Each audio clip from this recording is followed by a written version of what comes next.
Welcome to Flow Brewing. Tonight we're making the yeast starter for the Bohemian Pilsner. We're starting off here with 5,000 mils of water, and we're going to grow 2 of the White Labs vials. So I have the full 5,000 mils of water in there. We're going to boil it down to 4,000 mils and add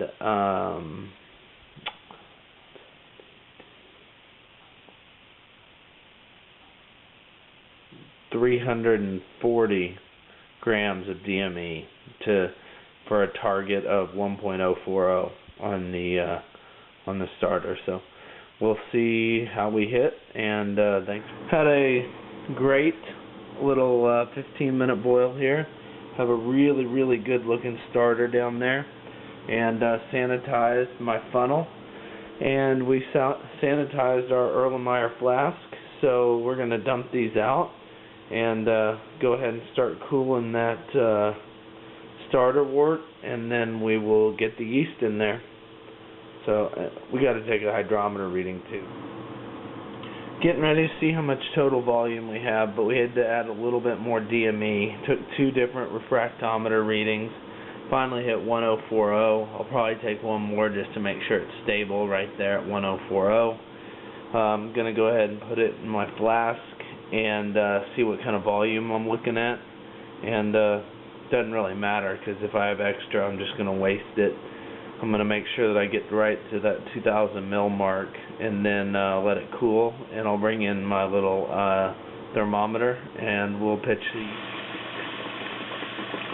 Hit 1040, got this in the flask, had the perfect amount. So I think I need a little bit more than 170 grams for 2,500 mils of water. So probably going to bump that up to right at 200 and go, 200 grams per 2,500 mils.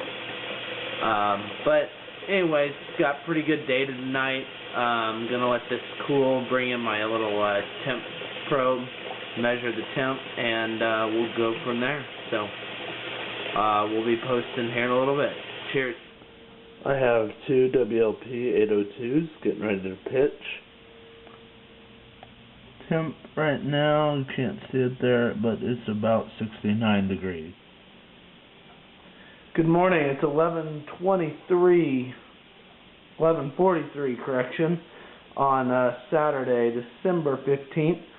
And here we've just gotten our water started on to heat up, and we are going to crush up this Camden tablet. I previously hadn't been using these, but I kind of decided that they're needed because they actually help offset the amount of chlorine in your tap water, and they also provide some protection against wild yeast growth in your wort after boil. So anyways, I've got my new pH strips. I'm going to check out the pH of the water and put this Camden tablet in there, and we'll go from there. Here are my new pH ColorFast strips. Not the water testing kit that I would really like, but we're going to use it to check the pH of the water, put in the Camden tablets, probably check the pH one more time, and then we will check the pH of the mash, and we'll get started with this brew day. So thanks to the folks at Northern Brewer. If you ever got a question about brewing, it's real helpful. You can just pick up the phone, call them, and they're fantastic. Same thing with Learn to Brew here in Oklahoma City. But anyways, these particular strips I got from Northern Brewer. As always, though, I do like to try and support the local homebrew shop, so keep that in mind when shopping. So cheers, and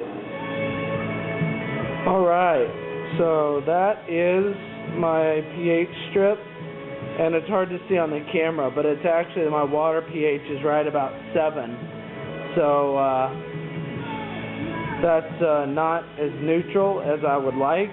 But I'm going to go ahead and add the Camden tablets, and we'll measure it again. and then we'll get ready to brew. One of the things, though, about brewing that I think is cool is that the beers develop flavor based on the local water.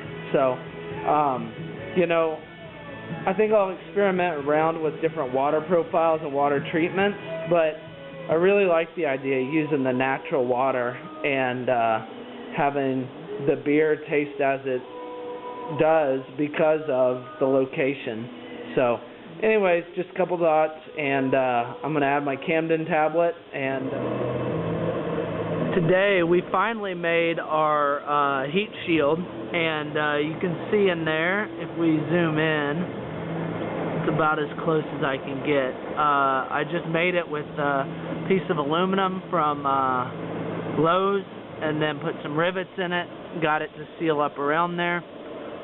Seems to be working great. I'm noticing much better heating time on this water, and I'm able to use less propane. So this was a real intelligent thing. I should have done it a long time ago. And I've got one more to make, so I'm gonna get. All right, we just took our second pH reading. That's closest to the box there.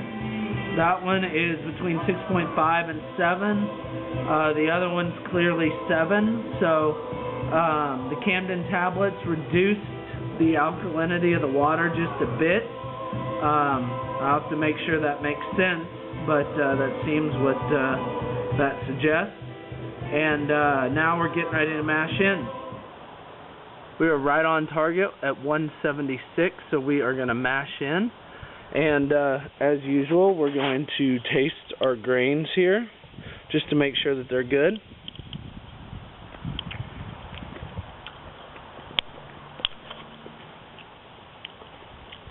They taste fresh and have a good sweet background to them. So looks like we got good grains, got the right water. Just took the mash pH, and it was 5.3. 145. Final mash temp is 148. And here we've got a beautiful pale liquid. We're going to be real slow on the mash out. I may even take that back a little bit. Not really worried. I got some comments on a previous video about hot side aeration. The yeast will take care of that if I get a good fermentation. So got a nice beautiful product. We'll take a refractometer. We let our second running sit for just over 15 minutes, and they are right there. So we're going to let this slowly filter out until we get to our target volume. We're going to be monitoring our residual sugar levels. We were at 106.3, and we're targeting to be at 104.6. So anyways, we expect this to knock it down a little bit. We just want to make sure not too much, and probably going to shoot for about 14 gallons. So if we're just under, no big deal. We'll be back with a refractometer reading and another little tasting. So okay, here's our second runnings tasting. We didn't record the first runnings tasting, but we did do it. Still got the syrupiness and the sweetness, just not as full, which is expected. So anyways, we'll monitor our residual sugar levels, and when we hit the 104.6 level, we'll shut her off. Had company earlier and didn't get to show this on video, but we got the pH reading of 5.3, which is good because the pHs of the mash in for classic Bohemian Pilsens were between 5.1 and 5.5 according to Brewing Classic Styles. So anyways, that makes me feel good that we've got the mash pH at least right for the style.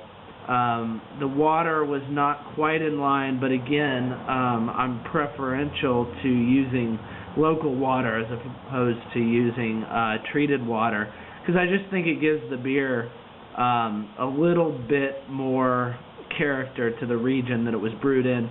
I think that's what makes craft beer interesting for me, that the beers differ by region and differ by ingredients available, and by the craft of the brewer in that region to use what they've got available to them. I'm not opposed to changing and brewing the beer with treated water or water from outside the region to try and nail a style or mimic it. Just not my preference right now. So anyways, we're rolling with this, and hopefully we get a good product, and we'll see how she turns out. So I just took a hydrometer reading, and we are down to just getting basically colored water. But we're still at 105.3. Our target's 104.6, and we're a little short on our volume, so we're going to keep running this until we hit our target, and then we'll fire on boil. We're just under 13 and a half at 104.8, so that's 2 above where we planned on being. I could run this a little bit longer, but I'm going to go ahead and get it on boil. We are finished at about 150 degrees there. We're showing about 110, 112 here in the boil kettle, so we're going to get this on heat. Get it. Beautiful, sweet, earthy aroma from the Czech Saaz hops. Love this hop, especially for a Pilsner. Finishing measuring out our first hop addition, and gonna get. There was some good wort left in the bottom of my mash tun, so I filled it up, topped it over just a little over 13. I don't know. Just want to. Now this is a serious boil. It seems that my new little heat shield is making a world of difference. I don't know why I didn't do this sooner. I guess because honestly, I just have been busy, and I didn't have a rivet gun, didn't have the tools set up to do it. But you can see the rivets that I put in that little sheet of steel that I bought. There was some stuff on the inside of it. I would recommend taking that off because it made a hell of a smell when it burned off. But it was probably easier than peeling it off to just burn it off. But I'm going to turn this down, save a little propane. Let's look at my gauge here.